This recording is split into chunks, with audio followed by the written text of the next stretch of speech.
সুপ্রিয় দর্শক শ্রোতা, পাল্টে গেল যুদ্ধের মোড়। নতুন করে 10টি রাষ্ট্রের মাঝে চক্রান্ত শুরু হয়েছে। নতুন যুদ্ধের বেড়াজাল জানিয়ে দেব আমাদের হাতে থাকা সর্বশেষ আন্তর্জাতিক আপডেট বাংলা সংবাদ। শুরুতেই থাকছে সংবাদ শিরোনাম, এরপরে জানাবো বিস্তারিত। রাশিয়ার অসীম পাল্লার ক্ষেপণাস্ত্র সম্পর্কে ন্যাটোর হুঁশিয়ারি। আরো জানিয়ে দিব ফিলিস্তিন রাষ্ট্রের জাতিসংঘ সমর্থন দিলে পিএ কর্মকর্তা বেছে বেছে হত্যা করা হবে, ইসরায়েলের মন্ত্রীর ঘোষণা। এবার ইরানের পাশে দাঁড়াচ্ছে মিত্র দেশগুলো, দিচ্ছে ইসরায়েলকে করা হুঁশিয়ারি।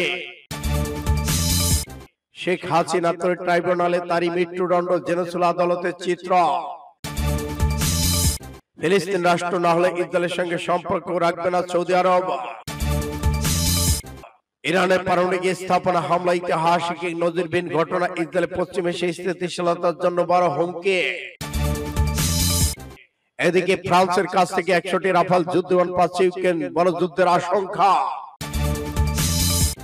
এবং সর্বশেষে জানিয়ে দেব পারমাণবিক বোমা মেরে শত্রুকে চিরতরে নিচ্ছিন্ন করার ঘোষণা দিল উত্তর কোরিয়া। এতক্ষণ শুনছিলেন সংবাদ শিরোনাম, এখন বিস্তারিত। তবে অনুরোধ থাকবে এই ভিডিওটিতে একটি লাইক দিন এবং কমেন্টস করে জানিয়ে দিন আপনি কোন জেলা থেকে বা কোথা থেকে আমাদের সাথে যুক্ত রয়েছেন।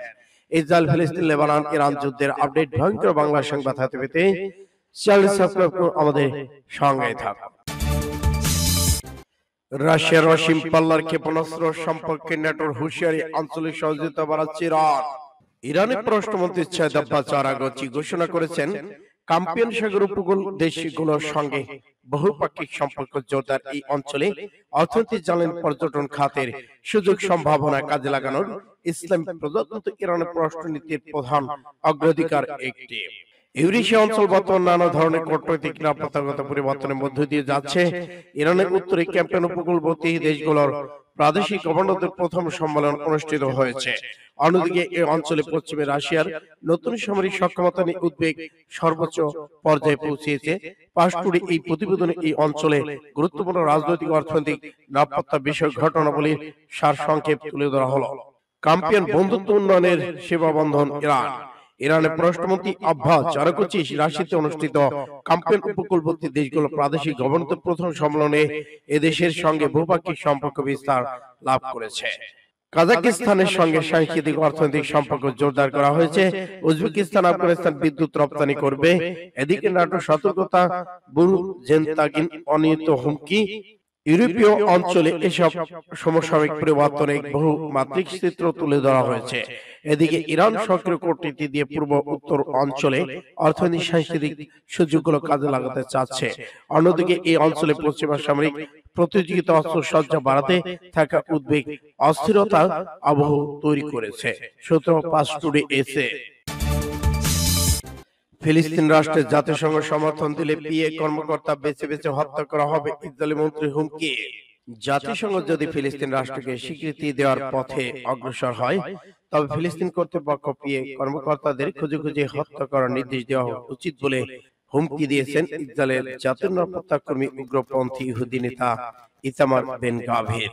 গতকাল সোমবার জামা ইহুদিল দলের এক সভায় বক্তৃতাকালে বেন গাভির শীর্ষ পিএ কর্মকর্তাদের সন্ত্রাসী হিসেবে উল্লেখ করেন একাধিক ইসরায়েলি সংবাদ মাধ্যম। এই খবর কেন বেন গাভির হুমকির বরাদ্দে জেরুজালেম পোস্টের খবর বলা হয়, যদি তারা ফিলিস্তিন সন্ত্রাসী রাষ্ট্রকে স্বীকৃতি দেওয়ার প্রক্রিয়া ত্বরান্বিত করে এবং জাতিসংঘ ফিলিস্তিন রাষ্ট্রকে স্বীকৃতি দেয়, তাহলে ফিলিস্তিন কর্তৃপক্ষের জ্যেষ্ঠ কর্মকর্তা বেছে বেছে হত্যা করার নির্দেশ দেওয়া উচিত হবে বলে, সব দিকে থেকেই সন্ত্রাসী নির্মূল হবে বলে হুমকি দিয়েছেন। ফিলিস্তিন কর্তৃপক্ষ ইসরায়েল স্বীকৃতি দিয়েছে এবং দখলকৃত পশ্চিম তীরে ইসরায়েলি বাহিনীর সঙ্গে সমন্বয় করে নিরাপত্তা তদারক করে। তবে ইসরায়েল নেতারা পিএন নেতৃত্বে কোন ফিলিস্তিন রাষ্ট্র প্রতিষ্ঠার ক্ষেত্রে আপত্তি জানিয়ে রেখেছেন। এদিকে ফিলিস্তিনের পররাষ্ট্র মন্ত্রণালয়ের প্রেসিডেন্ট কার্যালয় থেকে আলাদাভাবে বিবৃতি দেবেন গাভিরের মন্তব্যে তীব্র নিন্দা জানানো হয়। সামাজিক যোগাযোগ মাধ্যম এক্স পোস্টে ফিলিস্তিন পররাষ্ট্র মন্ত্রণালয় থেকে বলা হয়, ইসরায়েলের কর্মকর্তাদের এই ধরনের মন্তব্য পদ্ধতিগত উস্কানি। সূত্র পাশটুডে। ফিলিস্তিন রাষ্ট্রের জাতিসংঘ সমর্থন দিলে পিএ কর্মকর্তা বেছে বেছে হত্যা করা হবে, ইসরায়েলি মন্ত্রীর হুমকি। জাতিসংঘ যদি ফিলিস্তিন রাষ্ট্রকে স্বীকৃতি দেওয়ার পথে অগ্রসর হয়, তবে ফিলিস্তিন কর্তৃপক্ষ পিএ কর্মকর্তাদের খুঁজে খুঁজে হত্যা করার নির্দেশ দেওয়া উচিত বলে হুমকি দিয়েছেন ইসরায়েলের জাতীয় নিরাপত্তা কর্মী উগ্রপন্থী ইহুদি নেতা ইতামার বেন গাভির। গতকাল সোমবার উজামা ইহুদিল দলের এক সভায় বক্তৃতাকালে বেন গাভির শীর্ষ পিএ কর্মকর্তাদের সন্ত্রাসী হিসেবে উল্লেখ করেন একাধিক ইসরায়েলি সংবাদ মাধ্যম এই খবর।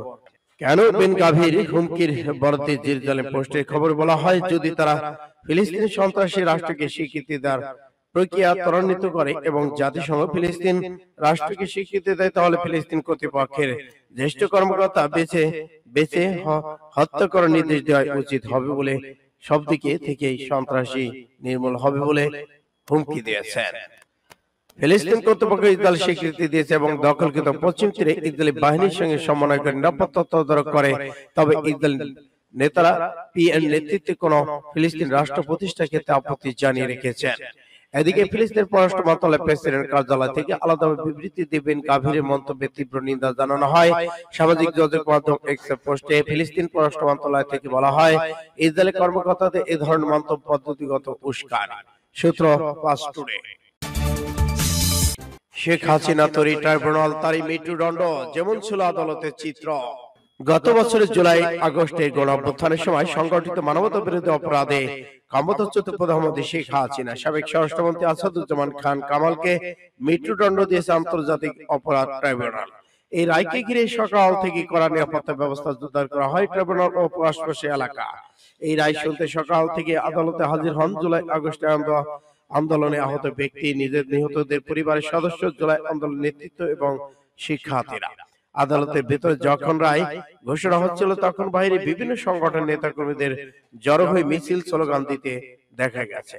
বাংলাদেশের স্বাধীনতা যুদ্ধে মানবতা বিরোধী অপরাধের বিচার করতে শেখ হাসিনা যে আদালত গঠন করেছিল 2010 সালে, তা 15 বছর পর সেই আদালতেই মৃত্যুদণ্ডের রায় ঘোষণা করা হয়েছে শেখ হাসিনাকে। শেখ হাসিনা মৃত্যুদণ্ডের রায় ঘোষণার পর এ নিয়ে নানা আলোচনা দেখা গেছে আদালতের বাইরে। শেখ হাসিনা রায় ঘিরে সকাল থেকে ট্রাইব্যুনাল ঘিরে করা নিরাপত্তা ব্যবস্থার রায় আদালতে ঘোষণার বাইরে শেখ হাসিনা মৃত্যুদণ্ডের দাবি নিয়ে বিভিন্ন স্লোগান দিতে দেখা যায় বিভিন্ন সংগঠনের নেতা কর্মীদের। সূত্র আজ টুডে। ফিলিস্তিন রাষ্ট্র না হলে ইসরায়েলের সঙ্গে সম্পর্ক নয় সৌদি আরবের করা হুঁশিয়ারি। ফিলিস্তিন রাষ্ট্র প্রতিষ্ঠিত শর্ত পূরণ না হওয়া পর্যন্ত ইসরায়েলের সঙ্গে কোন ধরনের সম্পর্ক স্থাপন করবে না এমন আশ্বাস দিয়েছে সৌদি আরব। বিষয়টি ফিলিস্তিন প্রেসিডেন্ট মাহমুদ আব্বাস একজন ঘনিষ্ঠ কর্মকর্তা ইসরায়েলি গণমাধ্যম টাইমস অফ ইসরায়েলকে জানিয়েছেন। তিনি বলেছেন, সৌদি আরব অভ্যন্তরীণ আলোচনায় ফিলিস্তিন অথরিটি আশ্বস্ত করেছে যে তারা ফিলিস্তিনের স্বার্থ ত্যাগ করবে না। রিয়াদ স্পষ্ট জানিয়ে দিয়েছে 1967 সালে সীমানা অনুযায়ী স্বাধীন ফিলিস্তিন রাষ্ট্র গঠনে পরপরই ইসরায়েলের সঙ্গে সম্পর্ক স্বাভাবিক হতে পারে। কর্মকর্তার ভাষায় সৌদি আমাদের বলেছে ফিলিস্তিন বাদ রেখে তারা কোনো সিদ্ধান্ত নেবে না। মঙ্গলবার সৌদি ক্রাউন প্রিন্স মোহাম্মদ বিন সালমানের সঙ্গে মার্কিন পররাষ্ট্রমন্ত্রী ডোনাল্ড ট্রাম্পের বৈঠক কথা হয়েছে। ধারণা করা হচ্ছে ওয়াশিংটন বৈঠক রিয়াদকে ইসরায়েলের সঙ্গে সম্পর্ক স্থাপনের চাপ দেবে। ফিলিস্তিন কর্মকর্তা জানান, সৌদি প্রতিশ্রুতির উপর তাদের আস্থা রয়েছে। তিনি মনে করেন আব্রাহাম চুক্তির মতো সৌদি হঠাৎ অবস্থান পরিবর্তন। গাজায় হামাসের নিয়ন্ত্রণ প্রসঙ্গে তিনি বলেন, ফিলিস্তিন অথরিটি আরব লীগ কেউ হামাস বাহিনী নিয়ন্ত্রণ মেনে নেবে না, কিন্তু হামাসকে অস্ত্র জমা দিতে বলা হলেও তারা তা প্রত্যাখ্যান করেছে। সূত্র বিডি প্রতিদিন। ইসরায়েল পশ্চিম এশিয়ার স্থিতিশীলতার জন্য হুমকি, ইরানের পারমাণবিক স্থাপনায় হামলা ইতিহাসের এক নজিরবিহীন ঘটনা। ইরানের পারমাণবিক শক্তি সংস্থার প্রধান জোরদি বলেছেন, আমাদের শান্তিপূর্ণ পারমাণবিক স্থাপনাগুলোকে হামলা চালানো একটি স্পষ্ট অপরাধ। এরপর ইরানিরা সেই জাতি যারা সমস্ত হুমকি এবং চাপ সত্ত্বেও শান্তিপূর্ণ পারমাণবিক জ্ঞান অর্জনের উপর জোর দেয়। ইরানের ভাইস প্রেসিডেন্ট আণবিক শক্তি সংস্থার প্রধান মোহাম্মদ ইসলামী রোববার আল মাশিরাহ টিভিতে দেওয়া এক সাক্ষাৎকারে বলেছেন, ইরানের শান্তিপূর্ণ পারমাণবিক স্থাপনাগুলোতে আক্রমণ এবং বৈজ্ঞানিক সক্ষমতাকে লক্ষ্য করে হামলা ইতিহাসে নজিরবিহীন। আরো বলেছেন, তাদের আক্রমণের প্রকৃতি এবং সময় স্পষ্ট করে যে মার্কিন যুক্তরাষ্ট্র তার মিত্র ইরানের বৈজ্ঞানিক অগ্রগতির বিরুদ্ধে যুদ্ধে উত্তেজনা বৃদ্ধির বিপজ্জনক পর্যায়ে প্রবেশ করেছে। ফ্রান্সের কাছ থেকে 100টি রাফেল যুদ্ধবিমান পাচ্ছে ইউক্রেন, মহাযুদ্ধ শুরু। রাশিয়ার ভয়াবহ আক্রমণ থেকে নিজেদের আত্মরক্ষার জন্য ক্ষমতা বাড়ানোর জন্য একটি বড় চুক্তির আওতায় ফ্রান্সের তৈরি 100টি রাফেল F4 যুদ্ধবিমান এবং উন্নত আকাশ প্রতিরক্ষা ব্যবস্থা পাচ্ছেন ইউক্রেন। প্যারিসের কাছে একটি বিমান ঘাঁটিতে ফরাসি প্রেসিডেন্ট এমানুয়েল ম্যাক্রনের সাথে একটি সম্মতি পত্রে স্বাক্ষর করা হয়। এই পদক্ষেপ ঐতিহাসিক বলে স্বাগত জানিয়েছেন ইউক্রেনের প্রেসিডেন্ট ভ্লাদিমির জেলেনস্কি। 2025 সালের মধ্যে রাফায়েল F4 বিমানগুলো সরবরাহ প্রক্রিয়া সম্পন্ন করার পরিকল্পনা করা হয়েছে এবং চলতি বছরের শুরুতেই ইন্টারসেপ্টর ড্রোনের এই যৌথ উৎপাদন। যদিও আর্থিক বিষয়গুলো এখনো চূড়ান্ত হয়নি, তবে প্রতিবেদন বলা হয় যে ইউরোপীয় ইউনিয়নের মাধ্যমে অর্থায়নের চেষ্টা করবে ফ্রান্স। এছাড়া জব্দ করা রাশিয়ান সম্পদ ব্যবহারের পরিকল্পনা করা হচ্ছে। এটি এমন একটি বিতর্কিত পদক্ষেপ যার সাথে সদস্যের ব্লককে বিভক্ত করেছে। এটি একটি কৌশলগত চুক্তি যা আগামী বছর থেকে শুরু করে 10 বছর ধরে চলবে। সোমবার ম্যাক্রনের সাথে বৈঠকে ব্রিফিং এ জেলেনস্কি একথা জানান। সূত্র বিবিসি বাংলা। পারমাণবিক বোমা মেরে শত্রুকে শেষ করে দেওয়া হবে উত্তর কোরিয়ার ঘোষণা। উত্তর কোরিয়ার নেতা কিম জং উন দক্ষিণ কোরিয়ার সেনাকে চরম সতর্কবাণী শোনালেন। দক্ষিণ কোরিয়ার প্রতিরক্ষা প্রধানের মন্তব্যের প্রেক্ষিতে পরমাণু অস্ত্রে হুমকি দিলেন কিম ইয়ং। উত্তর কোরিয়ার নেতা কিম জং উনের বোন কিম ইয়ং জং মঙ্গলবার বলেছেন, উত্তর কোরিয়া তাদের পরমাণু অস্ত্র ব্যবহার করে দক্ষিণ কোরিয়ার সেনাবাহিনীকে চিরতরে নির্মূল করবে। কিম ইয়ং জং এর সতর্কবার্তা উত্তর কোরিয়ার রাষ্ট্রীয় গণমাধ্যমে প্রচারিত হয়েছে। গত সপ্তাহে দক্ষিণ কোরিয়ার প্রতিরক্ষা প্রধান শোকের করা মন্তব্যের প্রেক্ষিতে সতর্কবাণী এলো জং এর। এই নিয়ে গত 3 দিনে দক্ষিণ কোরিয়াকে দ্বিতীয় হুঁশিয়ারি দিলেন ইয়ং জং এর।